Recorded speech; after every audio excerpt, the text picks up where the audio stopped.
Hello and big welcome to Rehan's biology. मैं हूं रेहान खान। स्वागत है आप सबका। इस वीडियो में आज हम एक ऐसे टॉपिक को डिस्कस कर रहे हैं जो बीएससी सेकेंड ईयर के स्टूडेंट के लिए भी इम्पॉर्टेंट है। उनके बॉटनी फर्स्ट पेपर के लास्ट सेक्शन में ये टॉपिक शामिल है और जो क्लास 12th के स्टूडेंट हैं उनके सिलेबस में भी सेकंड चैप्टर के तौर पर ये इसी नाम से sexual reproduction in flowering plants के नाम से शामिल है। डेफिनेटली ये बहुत एलॉबरेट टॉपिक है, बहुत बड़ा टॉपिक है, तो इसको हम कई पार्ट में डिस्कस करेंगे।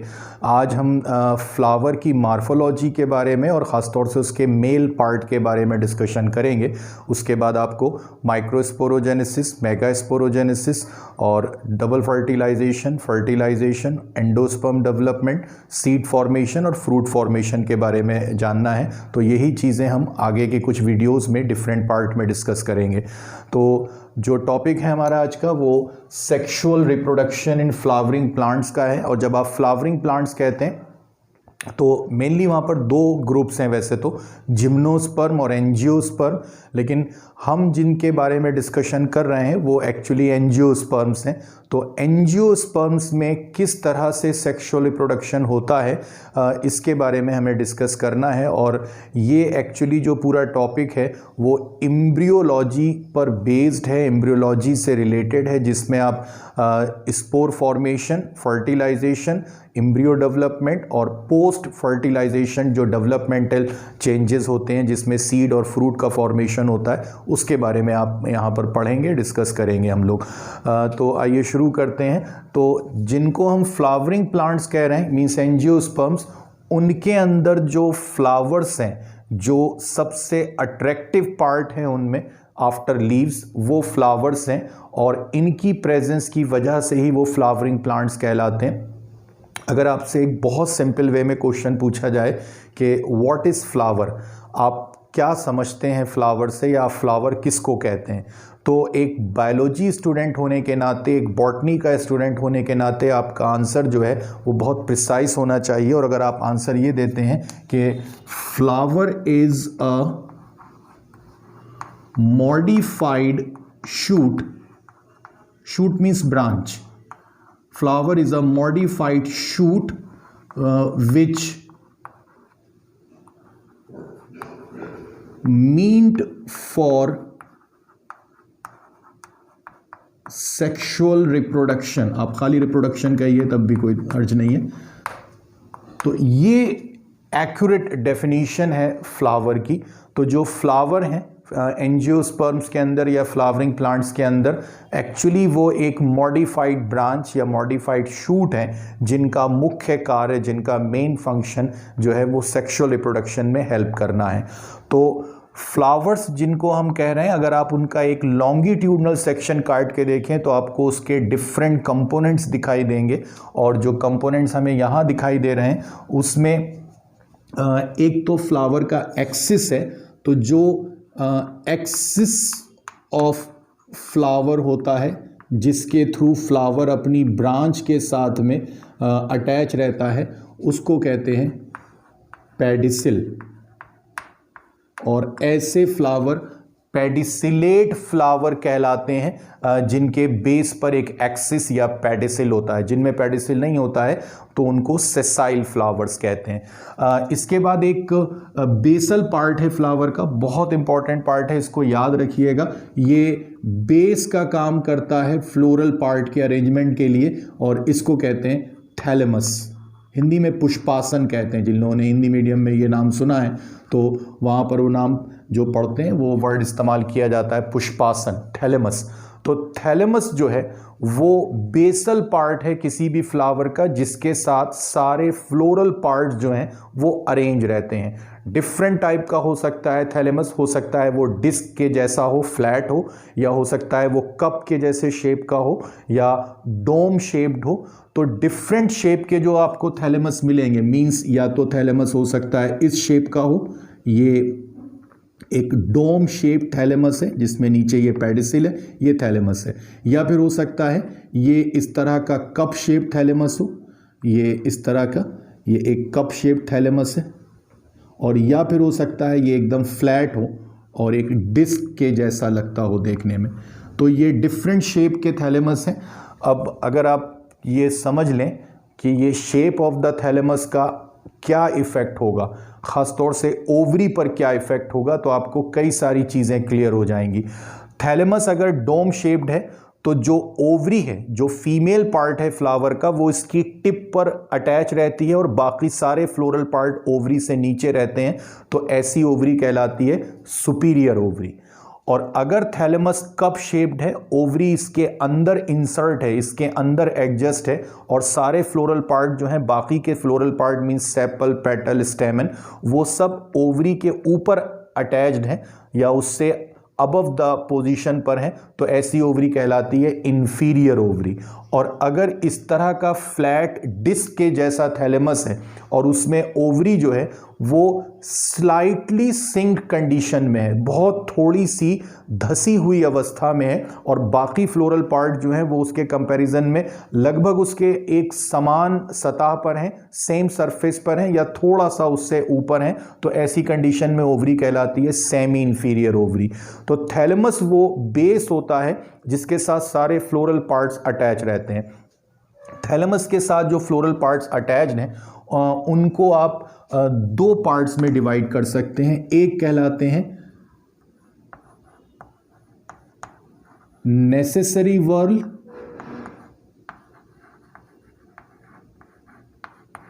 और दूसरे कहलाते हैं असेसरी वर्ल।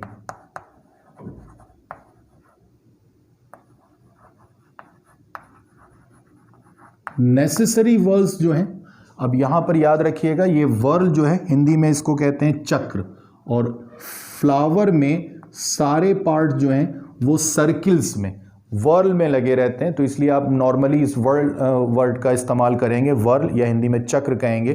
तो जो चक्र या वर्ल्स हैं किसी भी फ्लावर में, हम तो इसका लॉन्गिट्यूडनल सेक्शन देख रहे हैं तो हमें तो वो वर्ल्स नहीं दिख रहे हैं, लेकिन आप एक ओरिजिनल फ्लावर देखें तो आपको पता चलेगा उसमें डिफरेंट सर्किल्स होते हैं, डिफरेंट वर्ल्स में ये सारे पार्ट्स लगे होते हैं। तो जिसको हम नेसेसरी वर्ल कह रहे हैं, वो ऐसे स्ट्रक्चर हैं जो फ्लावर में मौजूद होना ज़रूरी हैं।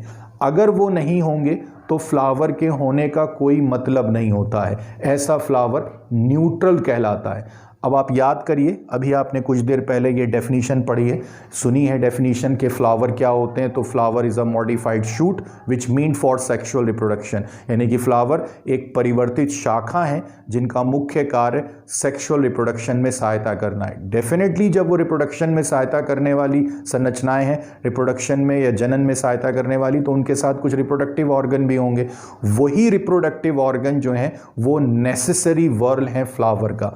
तो फ्लावर में दो तरह के रिप्रोडक्टिव ऑर्गन आपको मिलेंगे, मेल और फीमेल। हो सकता है दोनों एक ही फ्लावर पे हो सकता है दोनों अलग अलग फ्लावर में हो, लेकिन जो फिलहाल ये स्ट्रक्चर्स हैं उनमें एक स्ट्रक्चर को हम कहेंगे एंड्रोशियम और दूसरे स्ट्रक्चर को कहेंगे गाइनोशियम। हिंदी में इसको पुमंग कहेंगे और इसको जायांग कहेंगे। तो ये दो तरह के जो स्ट्रक्चर हैं, एंड्रोशियम और गाइनोशियम, इसमें से एंड्रोशियम मेल पार्ट है, नर भाग है, और गाइनोशियम जो है वो फीमेल पार्ट है, मादा भाग है। जो असेसरी वर्ल हैं वो ऐसे स्ट्रक्चर हैं फ्लावर के जिनके होने पर कुछ खास तरह के काम हो जाते हैं फ्लावर के लिए आसान, लेकिन नहीं होने पर भी फ्लावर का काम चल जाता है। अगर वो स्ट्रक्चर ना हो तब भी फ्लावर सरवाइव करेगा और जो उसका मेन फंक्शन है रिप्रोडक्शन में हेल्प करना, वो काम करता रहता है। तो असेसरी वर्ल में एक तो है कैलिक्स और दूसरा पार्ट है करोला। अब इसको वाह्य दल कहते हैं, इसको दल पुंज कहते हैं।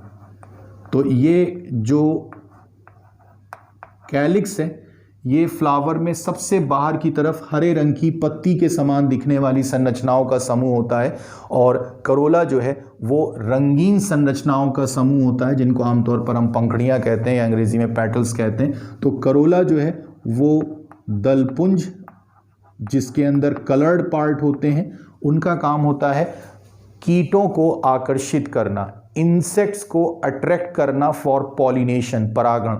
लेकिन आपको पता है कि केवल कीटों से ही परागण नहीं होता है, इंसेक्ट से ही पॉलिनेशन नहीं होता है, उसके और भी मेथड हैं। एयर पोल्यूशन सबसे कॉमन है, उससे हो सकता है, वाटर पोल्यूशन हो सकता है, और दूसरे कई सारे एनिमल्स हैं, बर्ड्स जैसे, उनके थ्रू भी पॉलिनेशन हो सकता है। तो अगर किसी में अट्रैक्टिव पेटल्स नहीं है तब भी फ्लावर का काम चल जाएगा, वो फ्लावर अडेप्ट होगा शायद एयर पॉलिनेशन के लिए या वायु परागण के लिए, तो बिना पेटल के जो है वायु की सहायता से भी उसमें परागण हो सकता है। जो कैलिक्स वाला पार्ट है, इसका काम होता है कि जब यंग फ्लावर होता है यानी कि बर्ड कंडीशन में फ्लावर होता है तो उसको प्रोटेक्शन देना। अगर वो नहीं है तो आसपास के दूसरे स्ट्रक्चर भी बर्ड को जो है वो प्रोटेक्शन दे सकते हैं। तो कैलिक्स और करोला के ना होने पर भी फ्लावर सरवाइव करेंगे, उनका काम तब भी चल जाएगा। तो ये असेसरी वर्ल हैं, असिस्ट करने वाली, सहायता करने वाली संरचनाएं हैं। ये नेसेसरी वर्ल्स हैं, एंड्रूशियम गायनोशियम, यानी कि इनका होना आवश्यक है, नेसेसरी है, इनके बिना फ्लावर का काम नहीं चलता है। तो जो हमें इन ऑल जो पार्ट्स दिखाई दे रहे हैं, कुल मिलाकर जो फ्लावर के पार्ट्स दिखाई दे रहे हैं, थैलेमस के ऊपर जो हरे रंग की पत्ती के समान संरचनाएं दिखती हैं उनको कहते हैं सेपल्स, और उनका जो ग्रुप है, जो उनका वर्ल है, वो कहलाता है कैलिक्स। और ये सेपल जो हैं, अगर आपस में एक दूसरे के साथ जुड़कर इन्होंने एक कंप्लीट वर्ल बनाया है तो कंडीशन कहलाती है गैमोसेपेलस, और अगर वो एक दूसरे से फ्री हैं तो कंडीशन पॉलीसेपेलस कहलाएगी। इसी तरह से जो आप उसके बाद स्ट्रक्चर देखते हैं, जो सबसे अट्रैक्टिव पार्ट होता है फ्लावर में, उसको कहते हैं पेटल्स। ये पंखड़ियाँ आमतौर पर जिनको हम हिंदी में कहते हैं, और ये हरे के अलावा किसी भी रंग की हो सकती हैं, लेकिन नॉर्मली हरी नहीं होती हैं, ग्रीन नहीं होंगी, किसी भी कलर की होंगी, तो उनको पेटल्स कहेंगे। और उनका जो वर्ल है, जो उनका समूह है, उसको कहेंगे करोला। अब अगर ये पेटल आपस में जुड़े हुए हैं तो इनको गैमोपेटैलस कंडीशन कहलाती है फ्लावर की है, और अगर ये पेटल्स एक दूसरे से अलग हैं, फ्री हैं एक दूसरे से, तो पॉलीपेटैलस कंडीशन कहलाएगी। तो सेपल और पेटल ये मिलकर एसेसरी वर्ल बनाएंगे। जो मेल पार्ट है फ्लावर में, वो मेल पार्ट जो है नॉर्मली तो एंड्रूशियम कहलाता है, वो पूरा वर्ल का नाम है एंड्रूशियम। और ये एंड्रूशियम जो है, हिंदी में इसको कहेंगे पुमंग, और ये पुमंग जो है उसके अंदर जो इकाइयां हैं, जो यूनिट्स हैं, जो पुमंग नाम के वर्ल को बनाती हैं, उनको कहते हैं स्टैमेन। स्टैमेन्स हिंदी में कहते हैं पुंकेसर। ये किसी भी फ्लावर का नर भाग होते हैं, पुंकेसर या स्टैमेन्स।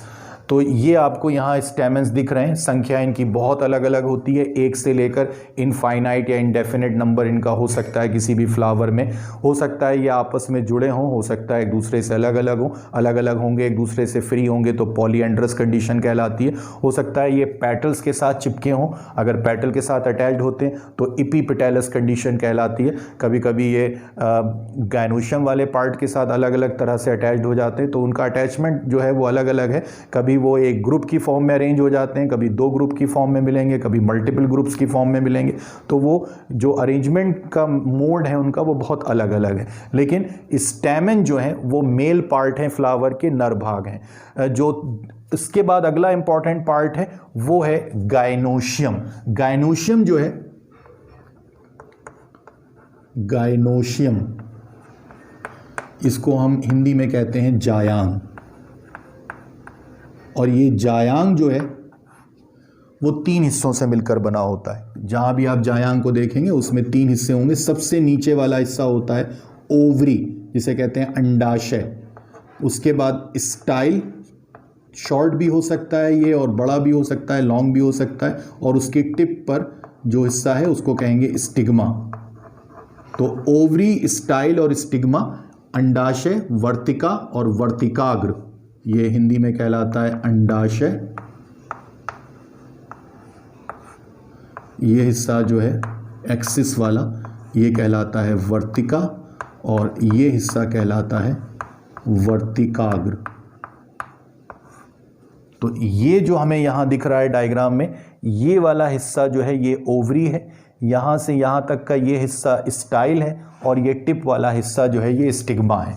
जो ओवरी वाला पार्ट है उसके अंदर चैम्बर होते हैं जिन्हें हम लॉक्यूल्स कहते हैं, और उनमें प्लेसेंटा टिश्यू नाम का एक स्पेशल स्ट्रक्चर होता है और उस पर जो है वो ओव्यूल्स लगे रहते हैं। ओव्यूल्स हिंदी में कहते हैं बीजांड, ओव्यूल्स। और ये ओव्यूल्स जो हैं या बीजांड जो हैं ये जिस तरह से अरेंज होते हैं ओवरी के अंदर उसको कहते हैं प्लेसेंटेशन या बीजांड विन्यास। ये आपके लिए इसलिए इंपॉर्टेंट नाम है ओव्यूल, आप याद रखिएगा। आफ्टर फर्टिलाइजेशन यानी कि पोस्ट फर्टिलाइजेशन प्रोसेस जो है जिसमें के डिफरेंट स्ट्रक्चर्स बनते हैं, तो उसमें ओव्यूल जो हैं उनका मॉडिफिकेशन होता है सीड में, बीज में।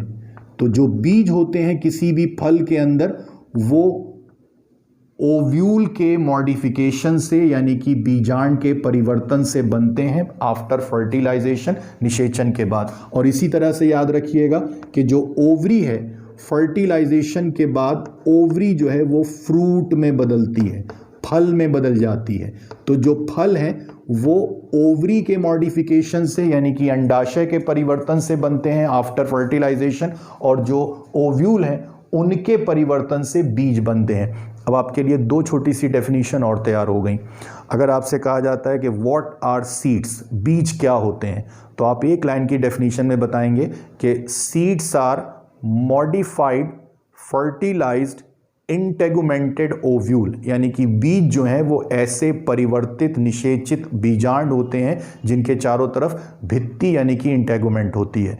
तो बीज जो हैं, सीड जो हैं वो मॉडिफाइड ओव्यूल है, और जो फल है, जो फ्रूट है, अगर आपको उसकी डेफिनेशन देनी हो तो fruit are fertilized modified mature ovary, यानी कि जो फल हैं वो निषेचित और परिवर्तित अंडाशय होते हैं। तो फर्टिलाइजेशन के बाद ओवरी जो है गायनोशियम का जो ये बेसल पार्ट है ये तो बदल जाएगा फल में, और जो ओवरी के अंदर ओव्यूल्स हैं वो बदल जाएंगे सीड में या बीज में।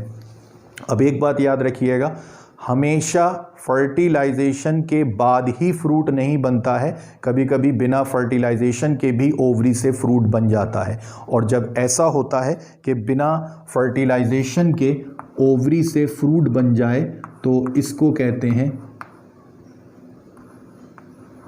पार्थिनोकार्पी।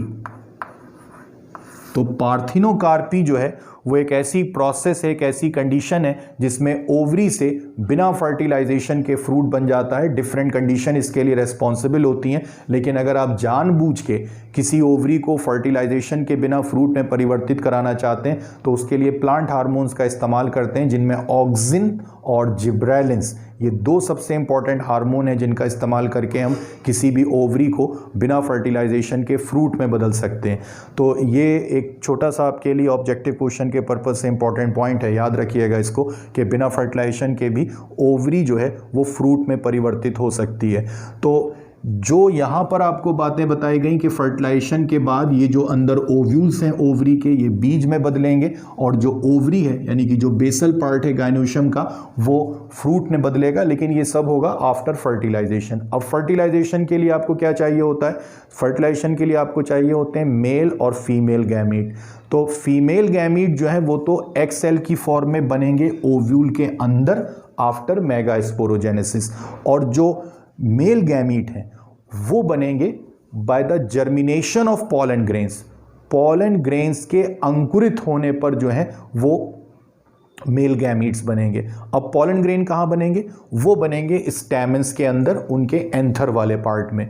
तो इसका मतलब स्टैमेन के बिना पॉलन ग्रेन नहीं बनेंगे और उनके बिना मेल गैमीट्स नहीं बनेंगे।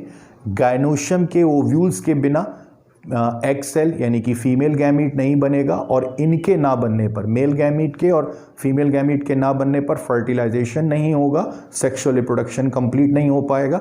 इसी काम के लिए फ्लावर प्रोड्यूस हुआ है, जो फ्लावर का निर्माण है वो इसी काम के लिए हुआ है, और ये नहीं हो सकता है in absence of these organs.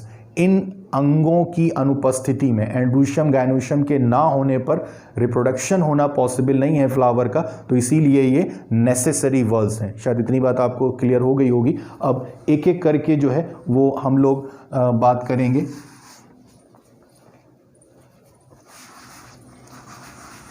जो स्टेमन वाला पार्ट है, उस स्टेमन वाले पार्ट में क्या क्या हिस्से होते हैं और उनमें क्या प्रोसेस होती है, इसके बारे में बात करेंगे। तो जो स्टेमन जिसको हम कह रहे हैं या जिनको हम पुंकेसर कह रहे हैं, अगर उनका स्ट्रक्चर देखें तो उनका स्ट्रक्चर इस तरह का होगा। उसमें दो हिस्से होते हैं। एक हिस्सा जो है उनका ये ऊपर वाला एक हिस्सा है इनका,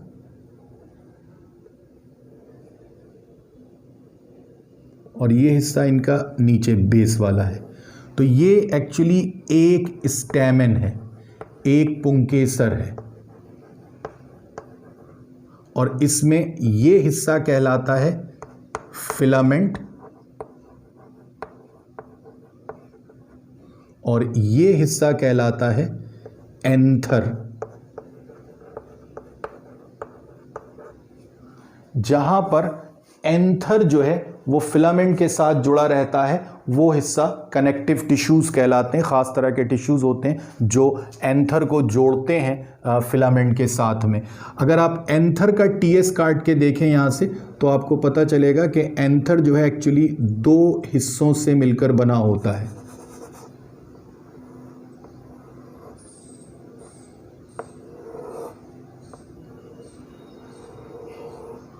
ये दो हिस्सों से मिलकर बना होगा और इनमें चैम्बर होते हैं और उन चैम्बर्स के अंदर पॉलन ग्रेन्स भरे होते हैं। तो नॉर्मली हर एंजियोस्पर्म में, कुछ एक्सेप्शन केसेस को छोड़कर, हर एंजियोस्पर्म में एंथर जो है उसमें दो हिस्से होते हैं। उन हिस्सों को कहते हैं थीका, और इसीलिए नॉर्मली जो स्टेमन है वो कहलाते हैं डाईथीकस। याद रखिएगा इस पॉइंट को, डाईथीकस। तो डाईथीकस एंथर का मतलब ऐसा एंथर जो दो हाफ्स में डिवाइड हो, दो हिस्सों में विभाजित हो। आप एक एक्सेप्शन केस है उसको याद रखिएगा, केवल फैमिली मालवेसी जो है, मालवेसी याद है आपको किस प्लांट की फैमिली है ये? जी, चाइना रोज की फैमिली है, और ये कॉटन की फैमिली भी है। कॉटन का प्लांट भी इसी में शामिल है, चाइना रोज का प्लांट भी इसी में शामिल है। तो फैमिली मालवेसी के जो मेंबर्स हैं उनके एंथर जो हैं वो मोनोथीकस होते हैं, यानी कि उनके अंदर जो है वो केवल एक थीका होता है, या उनके अंदर जो है वो केवल एक हाफ होता है। उनका एंथर दो हिस्सों में डिवाइड नहीं होता है। किडनी शेप होता है जिसको रीनी फॉर्म कहते हैं शेप को, और मोनोथीकस भी होता है, यानी कि एक हाफ वाला होता है। तो ये जो डाईथीकस एंथर है, इनके अंदर चैम्बर्स होते हैं जिन्हें पॉलन चैम्बर्स कहते हैं, और जिनके अंदर आपको ये बहुत सारे पॉलन ग्रेन्स दिखाई देंगे, जिनको शुरुआत में माइक्रोस्पोर्स कहते हैं, और इनका फॉर्मेशन जो है वो कहलाता है माइक्रोस्पोरोजेनेसिस। तो एंथर वाले हिस्से में स्टेमन के पहले माइक्रोस्पोरोजेनेसिस होती है, माइक्रोस्पोरोजेनेसिस, और इस प्रोसेस में पॉलन चैम्बर वॉल का फॉर्मेशन होता है। पराग कक्ष की भित्तियां, पॉलन चैम्बर वॉल्स, ये बनती हैं पहले। मल्टीपल वॉल्स होती हैं वो, उसमें एंडोथीसियम शामिल होती है, उसमें मिडिल लेयर शामिल होती हैं, उसमें टैपिटम शामिल होती हैं। इसको आगे हम डिस्कस करेंगे। और इसके बाद में पॉलन मदर सेल जो हैं, जिनको माइक्रोस्पोर मदर सेल्स भी कहते हैं, उनका फॉर्मेशन होता है। ये डिप्लॉयड सेल्स होती हैं, द्विगुणित कोशिकाएं होती हैं, और ये मियोसिस के बाद आगे चलकर पॉलन ग्रेन्स बनाती हैं। एक्चुअली पॉलन ग्रेन्स जो हैं, या जिनको आप हिंदी में परागकण कहते हैं, उनको शुरुआत में कहते हैं माइक्रोस्पोर्स, और जब उनके चारों तरफ वॉल तैयार हो जाती है तो उनको तब जो है वो पॉलन ग्रेन्स कहते हैं। और एक पॉलन ग्रेन मदर सेल में मियोसिस के बाद, ये जो सेल है ये डेफिनेटली मियोसिस के थ्रू डिवाइड करेगी, और इसके बाद इससे 4 पॉलन ग्रेन्स बनेंगे, और हर एक पॉलन ग्रेन के आगे चलकर डेवलपमेंट से इसके न्यूक्लियर डिवीजन से 2 मेल गैमीट्स बनेंगे। 2 मेल गैमीट्स हर पॉलन ग्रेन के न्यूक्लियस के डिवीजन के साथ। एक बहुत अच्छा सीधा सा सिंपल सा ऑब्जेक्टिव क्वेश्चन आपके लिए है कि पॉलन ग्रेन्स क्या होते हैं। ये मेल गैमीट है, स्पोर्स हैं या कुछ और स्ट्रक्चर्स हैं। तो यहाँ पर आपको ये सीधा सीधा बता दिया गया कि पॉलन ग्रेन्स जो हैं वो पॉलन मदर सेल में मियोसिस डिवीजन के बाद बनते हैं और हर पॉलन ग्रेन के न्यूक्लियर डिवीजन से 2 मेल गैमीट बनते हैं। तो डेफिनेटली ये खुद मेल गैमीट नहीं है, बल्कि ये मेल गैमीट बनाने वाले स्ट्रक्चर्स हैं, और जो गैमीट बनाने वाले स्ट्रक्चर्स होते हैं उन्हें कहते हैं गैमीटोफाइट। और चूंकि ये मेल गैमीट बना रहे हैं तो ये मेल गैमीटोफाइट हैं। ये बहुत अच्छा ऑब्जेक्टिव क्वेश्चन अगर आपसे पूछा जाए अ पॉलन ग्रेन इज, तो ऑप्शन आपको दिए होंगे अ स्पोर, अ गैमीट, अ गैमीटोफाइट और स्पोरोफाइट। तो डेफिनेटली आपका आंसर होना चाहिए अ गैमीटोफाइट, और प्रिसाइसली आप कहिए तो अ मेल गैमीटोफाइट। तो ये डेफिनेटली एक मेल गैमीटोफाइट होता है और उससे 2 मेल गैमीट बनते हैं। ये मेल गैमीट जब बनेंगे तब पॉलन ग्रेन का जर्मिनेशन भी होता है और उससे एक ट्यूब बनती है जिसको पॉलन ट्यूब कहते हैं। ये जब प्रोसेस हो रही होगी, यानी कि पॉलन ग्रेन का जर्मिनेशन हो रहा होगा, उससे मेल गैमीट बनेंगे और पॉलन ट्यूब बनेगी, तो पॉलन ग्रेन जो हैं वो यहाँ स्टिग्मा पर मौजूद होते हैं गायनोशियम के, और वो पॉलिनेशन की प्रोसेस के थ्रू वहाँ तक पहुँचते हैं। और जब वहाँ पहुँचते हैं, जर्मिनेट करते हैं, पॉलन ट्यूब बनाते हैं, उसके थ्रू अपने मेल गैमीट को ट्रांसफ़र करते हैं इनसाइड ओवरी, और फिर वो एक ओव्यूल के अंदर पॉलन ट्यूब एंटर होकर उनके मेल गैमीट को वहाँ रिलीज़ कर देती है, जिसके बाद फर्टिलाइजेशन होता है। तो ये जो प्रोसेस है माइक्रोस्पोरोजेनेसिस, इसमें पॉलन चैम्बर का फॉर्मेशन होता है और साथ में पॉलन ग्रेन्स बनते हैं।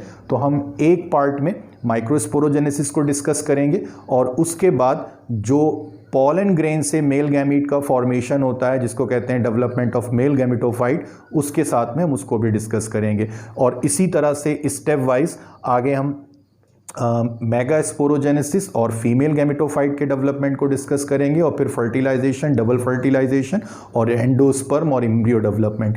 तो देखते रहिए, ये कुछ पार्ट्स में, कुछ सीरीज़ में आपको ये वीडियोस देखने को मिलेंगे। ख़ासतौर से जो क्लास 12 के स्टूडेंट हैं उनके लिए ये पार्ट बहुत इंपॉर्टेंट है, क्योंकि उनसे नीट के एग्ज़ाम में ये क्वेश्चन बहुत ज़्यादा MCQs इस चैप्टर से पूछे जाते हैं।